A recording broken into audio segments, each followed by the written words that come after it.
famous pediatric endocrinologist from UCSF. Is he somebody you've worked with and know pretty well? I don't know him super well. We met at the Ancestral Health Symposium last year, and so I don't know him super well. Not like Gary Tobbs or some other folks, but yeah.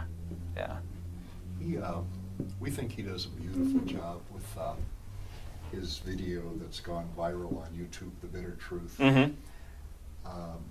And we also have some resources here in town that Tammy introduced me to, Dr. Michael Lucia, who makes your point exactly. When people are sleep deprived, they want carbs.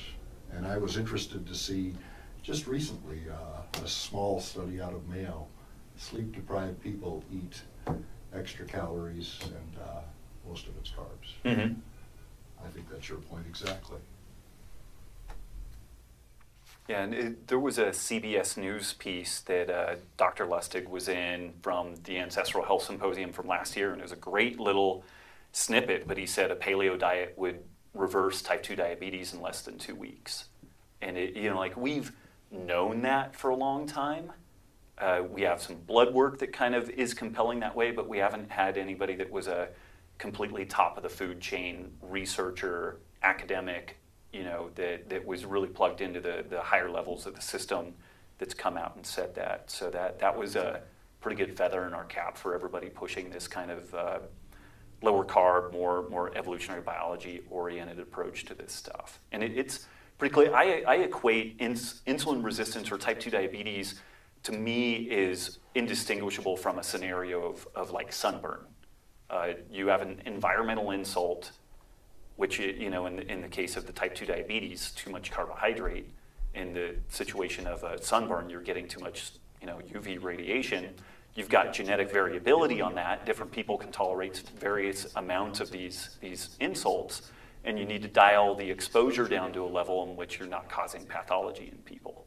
And so the analogy, I think, works pretty strongly, and it's incredibly frustrating to know that one of the biggest problems that we face is this insulin-resistant obesity, type 2 diabetes, and we have a crystal clear solution to this problem. And it's not quite career suicide like it was at one time to make this recommendation of a higher protein, higher fat, lower carb diet, but it's not far off in some circles. And it's shocking because the literature is crystal clear. When we compare a metabolic ward cohort of people who are fed a high carb, low fat, isocaloric or ad libitum diet, and we see what happens then metabolically, and then we do the same thing with a low carb intervention. This low carb intervention reverses all of the metabolic parameters associated with insulin resistance. The high carb, low fat intervention does not. We have all kinds of problems with hunger and recidivism and adherence in the high carb, low fat crowd. We have none of those problems in the low carb camp.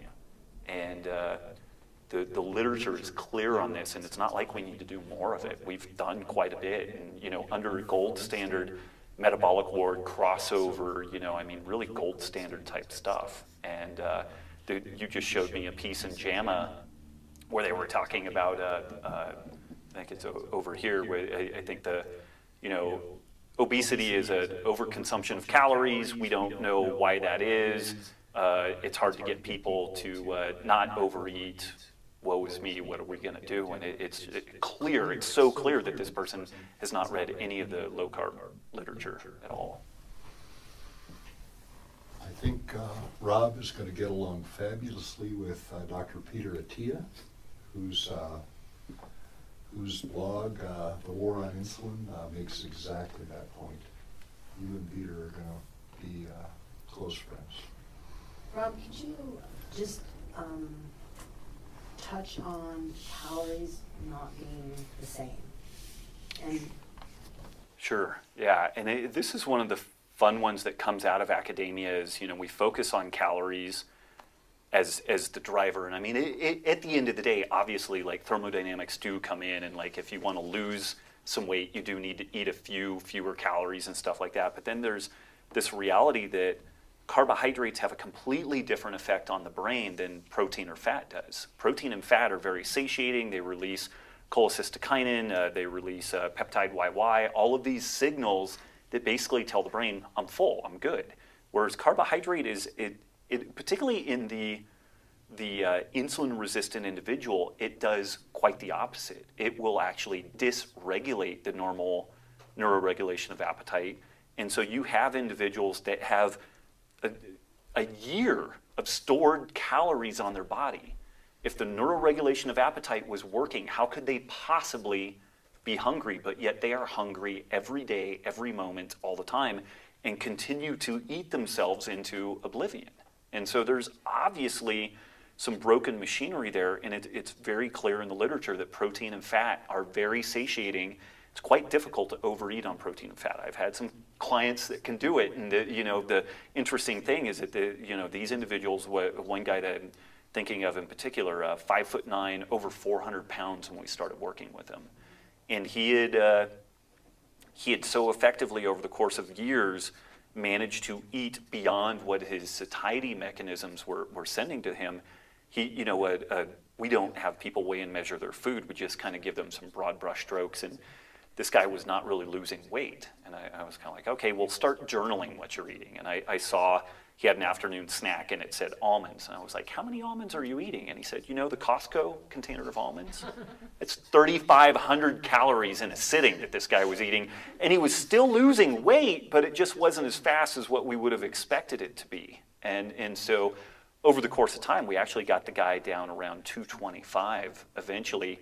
But man, it was a battle. I mean, it was just a battle because this guy in particular had so broken, and maybe there's genetic factors there or whatever, but his neuroregulation of appetite, his ability to know what he was putting down his mouth, was a reasonable amount, was broken. It's like if you were filling up your car and the gas pump didn't know when the car was full, it would just go and go and go. You talked about diet affecting our cravings or our sense of being full, but there's some pretty compelling evidence out there that different ratios of carbohydrates and fats and protein with the same caloric value can affect the same person very, very differently.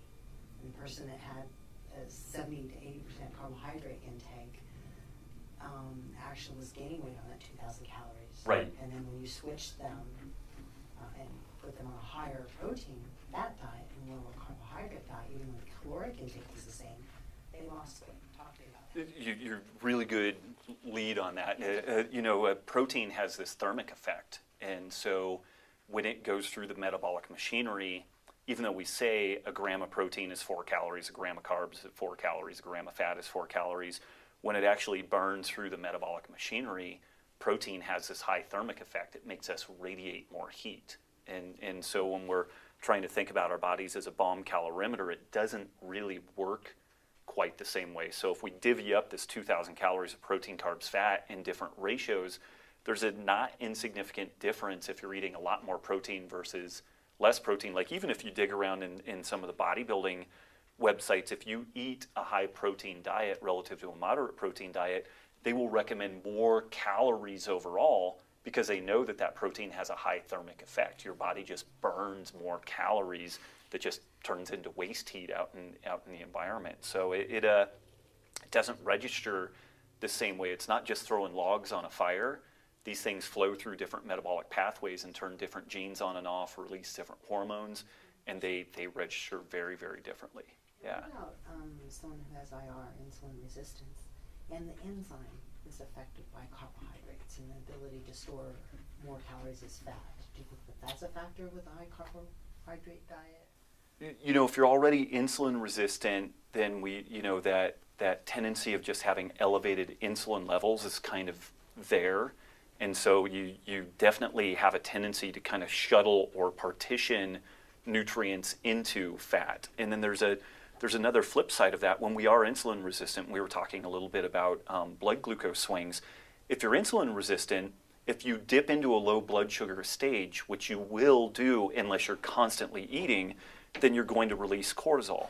When you release that cortisol, you're going to release glucose out of the liver, but you also break down protein. You have gluconeogenesis. And this is where insulin resistance, type 2 diabetes, is a wasting disease. So not only do we have an issue of the way that you partition nutrients, do carbohydrates go into fat? Yeah, they do. We have, to me, almost an even more cryptic side, which the muscle mass goes away.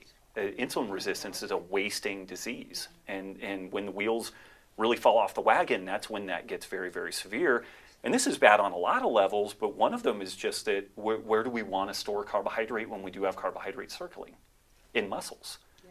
And so if you have a wasting disease where you took an individual that was walking around with 130 pounds of muscle and now they've got 98 pounds of muscle, the glucose sink, the place that we could store glucose, is now dramatically reduced.